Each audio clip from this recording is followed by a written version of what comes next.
Thank you. A state lawmaker is hearing complaints about noise from the new US 231 bypass, and he's making them known. But as News 18's David DeLong reports, while that complaint is being heard, not all neighbors feel the same way. State Representative Randy Truitt says he's heard complaints from people ever since the 231 bypass project started.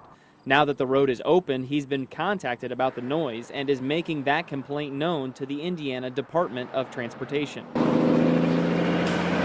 When I have a constituent that I represent has a concern, I want to make sure that they are getting the attention that they deserve, that their issues being heard. And I always tell my constituency that you might get an answer that it's not exactly what you wanted to hear, but the important thing for me is that it's heard. Truitt says he's already spoken with INDOT about what it can do to alleviate some noise for neighbors. He says INDOT has certain qualifications roads must meet before it looks to cancel the noise, and the bypass does not meet those requirements. That doesn't mean that people cannot bring up these types of concerns. The noise has not been a problem for me or for anybody in our family. Don Lambert lives in the nearby Sherwood Forest neighborhood.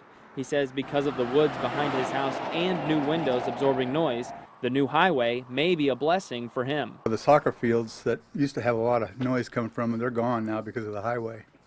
That's actually an improvement over what it was. Lambert says while he has no complaints about the highway, he understands how some of his neighbors could. I do feel for the neighbors at the far end of the subdivision because they do have an issue. That's a legitimate issue. They're just very close to the traffic and it's probably annoying for them. However, Truitt says more people he's talked to feel like Lambert than the one constituent that contacted him with the complaint. I've heard 100 people that talk about how great it is, and I've been on it 3 times already today myself. Truitt will again take the complaint to INDOT Thursday. David DeLong, News 18.